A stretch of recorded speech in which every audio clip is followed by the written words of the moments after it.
Selamat pagi rekan-rekan sekalian, selamat berjumpa kembali dalam kelas kita pada hari ini. Hari ini kita akan membahas berkenaan dengan makna baptisan. Memang sepanjang triwulan ini, sebagaimana yang sudah kita bicarakan beberapa minggu lalu, kita memang membicarakan tentang baptisan. Kali ini kita akan belajar berkenaan dengan makna baptisan. Sebelum itu, mari kita berdoa dan mohon pertolongan Tuhan Yesus Kristus. Tuhan Yesus yang mengasihi kami, segala puji dan hormat kami unjukkan di hadapan hadirat Tuhan. Dan terima kasih untuk hari ini kami dapat bertemu kembali dalam kelas kami, dalam diskusi kami, dalam pelajaran kami pada hari ini. Kami menyerahkan seluruhnya ke dalam tangan kasih sayang Tuhan. Tuntunlah kami, bimbinglah kami. Di dalam nama-Mu yang Maha Agung, Yesus Kristus Tuhan kami berdoa. Amin. Sekali lagi, saudara sekalian yang dikasihi Tuhan, selamat berjumpa dalam kelas kita pada pagi hari ini, dalam pelajaran yang kelima, triwulan yang keempat, tahun 2020. Saya ingin membaca bagian-bagian yang akan kita pakai dalam diskusi kita pada pagi hari ini. Roma pasal yang ke-6, mulai dari ayat yang ketiga sampai dengan ayat yang ke-5. Atau tidak tahukah kamu bahwa kita semua yang telah dibaptis dalam Kristus telah dibaptis di dalam kematiannya? Dengan demikian kita telah dikuburkan bersama-sama dengan Dia oleh baptisan dalam kematian, supaya sama seperti Kristus telah dibangkitkan dari antara orang mati oleh kemuliaan Bapa, demikian juga kita akan hidup dalam hidup yang baru. Saudara sekalian yang dikasihi Tuhan Yesus Kristus, ayat-ayat ini mengajarkan kita tentang makna pembaptisan yang ditulis dalam Alkitab. Jadi bukan sekedar upacara keagamaan, tetapi memiliki makna yang sangat khusus dalam pembaptisan ini. Kalau kita memperhatikan ayat-ayat ini merupakan satu penyatuan. Ada satu kesatuan dalam pembaptisan tersebut.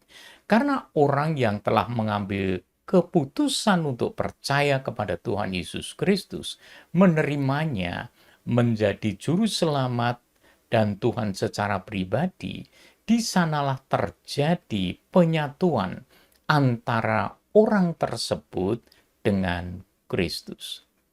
Dan ini merupakan anugerah, karena hanya Roh Tuhan Yesus Kristus, Roh Kudus yang melakukannya. Itu sebabnya dalam 1 Korintus pasal yang ke-6, ayat yang ke-17 memberitahu kita, siapa yang mengikatkan dirinya pada Tuhan, yaitu dengan mengambil keputusan untuk percaya dan menerimanya, maka ia menjadi satu roh dengan Dia. Kita dihisapkan, diperhitungkan menjadi satu dengan apa yang telah dialami oleh Tuhan Yesus Kristus masa lalu. Istilahnya dihisapkan, diperhitungkan menjadi pengalaman orang yang percaya kepadanya.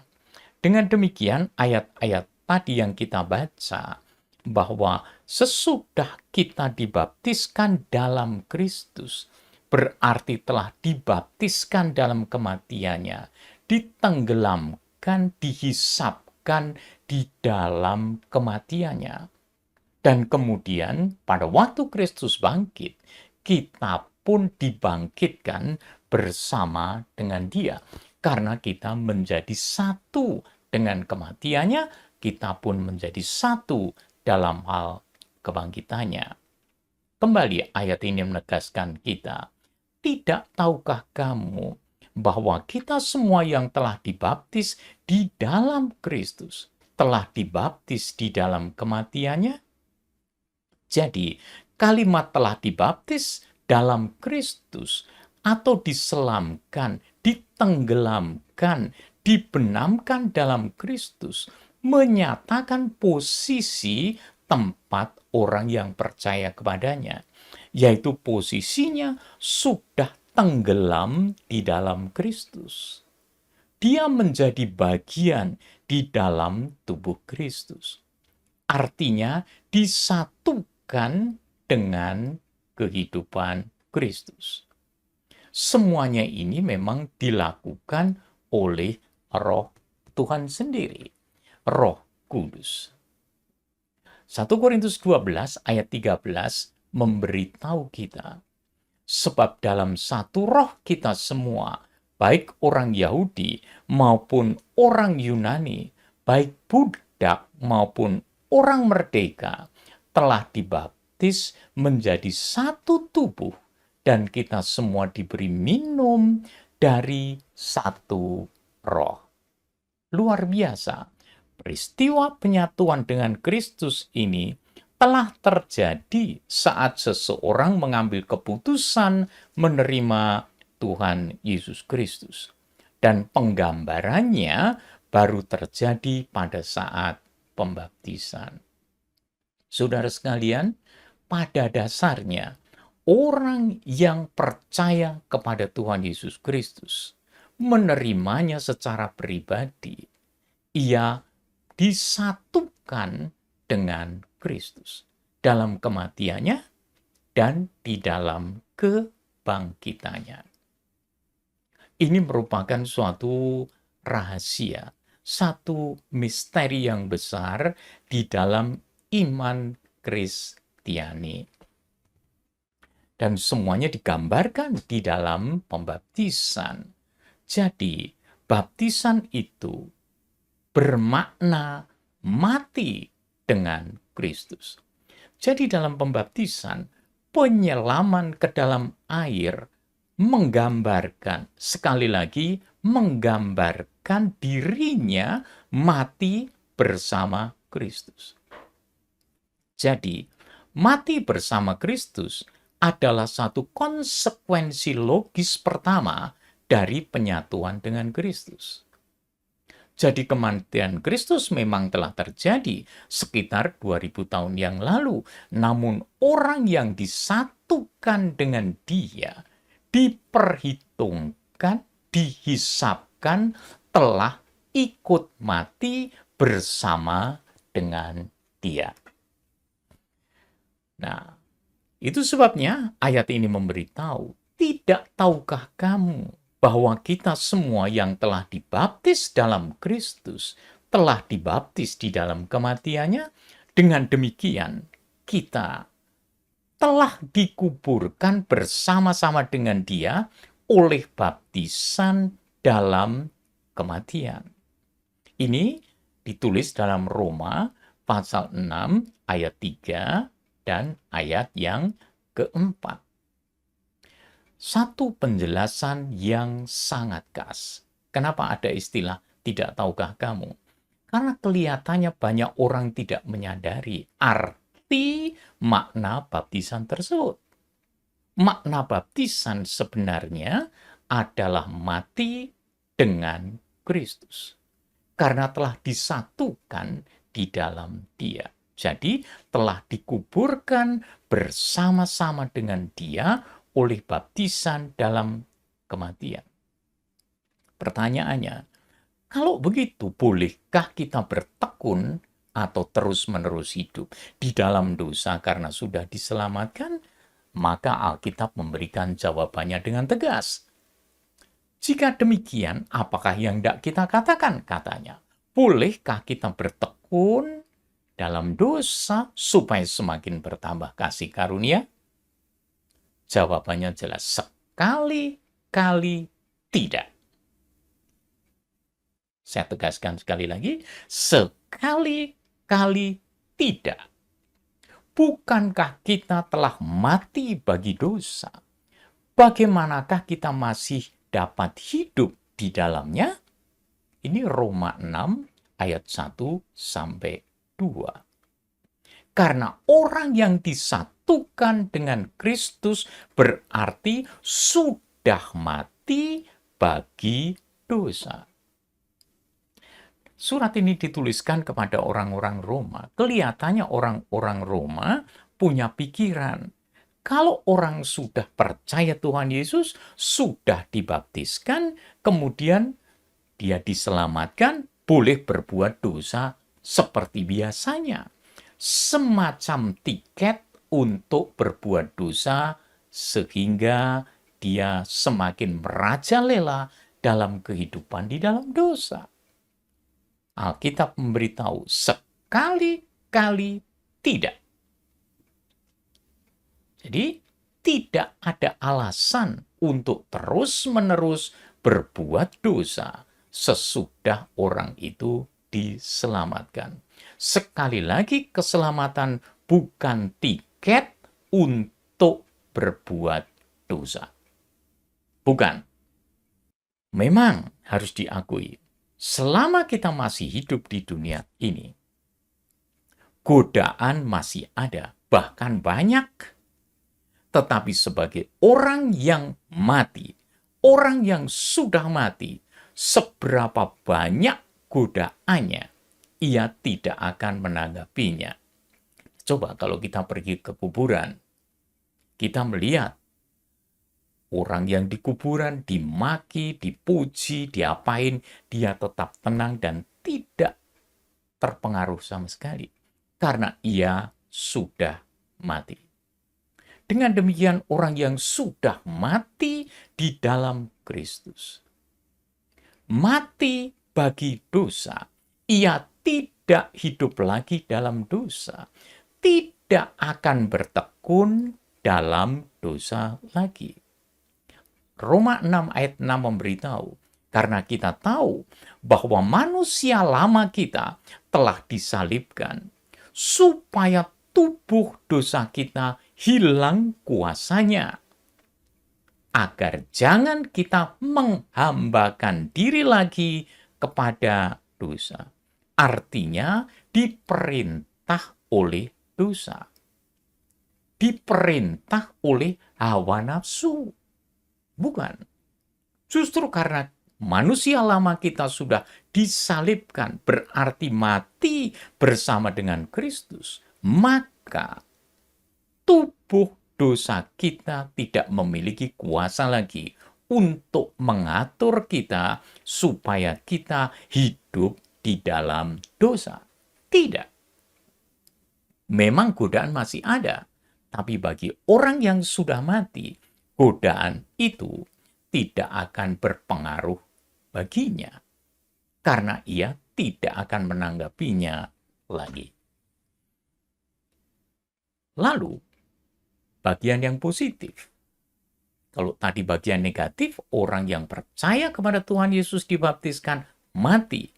Maka yang positifnya, ia bukan hanya mati, tetapi ia bangkit kembali. Baptisan bukan hanya gambaran tentang penguburan semata-mata. Bukan hanya penguburan saja, tetapi juga menggambarkan kebangkitan.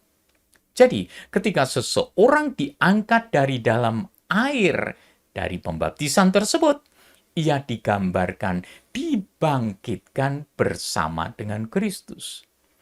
Bangkit bersama dengan Kristus itu merupakan konsekuensi logis kedua dari penyatuan dengan Kristus. Karena ia disatukan dengan Kristus juga dalam kebangkitannya. Jadi bukan hanya dari kematiannya, tetapi juga dari kebangkitannya. Luar biasa saudara berkenaan dengan makna pembaptisan itu. Supaya kita tidak main-main dengan baptisan. Itu bukan sekedar tanda masuk dalam satu keyakinan Kristen. Bukan. Tetapi itu mempunyai makna yang sangat-sangat dalam. Sesuai dengan penjelasan di dalam Alkitab. Bangkit bersama dengan Kristus. Sebab jika kita telah menjadi satu dengan apa yang sama dengan kematiannya, kita juga akan menjadi satu dengan apa yang sama dengan kebangkitannya. Roma 6 ayat yang kelima. Jadi, orang yang telah dipersatukan dengan Kristus membuatnya mati bagi dosa dan dibangkitkan dalam kehidupan yang baru. Roma 6 ayat 4 memberitahu kita, sama seperti Kristus telah dibangkitkan dari antara orang mati oleh kemuliaan Bapa, demikian juga kita akan hidup dalam hidup yang baru. Dan inilah kelahiran baru yang sesungguhnya. Jadi, kita lahir baru karena kita ada di dalam Kristus. Mati bagi dosa, tapi hidup dalam kehidupan yang baru. Akibat penyatuannya dengan Kristus itu, di dalam dirinya, dalam diri kita yang percaya, ada benih kehidupan yang baru dari Allah sendiri. Yohanes 1 ayat 12 dan 13 memberitahu kita, semua orang yang menerimanya diberinya kuasa supaya menjadi anak-anak Allah, yaitu mereka yang percaya dalam namanya, orang-orang yang diperanakkan atau dilahirkan kembali, bukan dari darah atau dari daging, bukan secara jasmani, oleh keinginan seorang laki-laki, melainkan dari Allah. Inilah yang disebut dengan kelahiran baru yang sesungguhnya. Karena kita sudah percaya disatukan dengan kematian Kristus, dibangkitkan dalam kehidupan yang baru. Mati bagi dosa, hidup bagi Allah. Mati dari dosa, hidup di dalam kekudusan. Dan itu diberikan kepada kita sebagai anugerah. Kita diberi kuasa untuk menjadi anak-anak Allah, yaitu orang yang hidup di dalam kekudusan. Bukan anak-anak dosa yang dikontrol, diatur, diperintah oleh dosa, tetapi menjadi anak-anak Allah yang Maha Kudus, sehingga kehidupannya memiliki hidup yang baru, hidup di dalam kesucian. Apakah itu dengan kekuatan kita? Bukan, tetapi karena itu dilakukan oleh Roh Kudus yang telah memberikan kepada kita kekuatan untuk hidup sebagai anak-anak Allah. Sekali lagi, ini bukan usaha kita, tapi karena kasih Tuhan Yesus Kristus. Benih itu, benih kehidupan baru itu akan terus bertumbuh hingga memiliki kemampuan semakin kuat, semakin kokoh, karena memiliki kuasa untuk hidup berkenan kepada Allah, sehingga semakin serupa dengan Kristus. Artinya, buah roh menjadi semakin lebat dalam diri orang tersebut. Kesimpulan, jika seseorang telah mati bersama dengan Kristus, maka ia pasti bangkit bersama Kristus karena disatukan dalam Kristus. Kedua pengalaman ini terjadi oleh penyatuannya dengan Kristus oleh Roh Kudus pada saat orang mengambil keputusan untuk beriman kepada Tuhan Yesus Kristus. Realita ini digambarkan dalam upacara pembaptisan. Itu sebabnya pembaptisan hanya dijalankan bagi orang yang sudah percaya. Saudara sekalian, bagaimana dengan kita? Bagaimana dengan baptisan kita? Apakah baptisan kita menggambarkan itu? Apakah pembaptisan Anda bermakna seperti ini? Renungkanlah. Mari kita berdoa. Tuhan Yesus, terima kasih untuk hari ini atas berkat-Mu bagi kami. Kami dapat belajar bersama-sama tentang makna baptisan. Kami memuji Tuhan untuk segala kebaikan Tuhan yang luar biasa atas kami. Terima kasih karena kami sudah mati di dalam Tuhan Yesus Kristus, namun kami dibangkitkan juga bersama dengan Dia. Terima kasih untuk kehidupan yang baru. Terima kasih untuk anugerah ini ya Tuhan. Terima kasih untuk pengorbanan Tuhan Yesus Kristus di atas kayu salib, sehingga semuanya ini dimungkinkan bagi kami yang percaya kepadamu. Terima kasih Tuhan Yesus. Amin.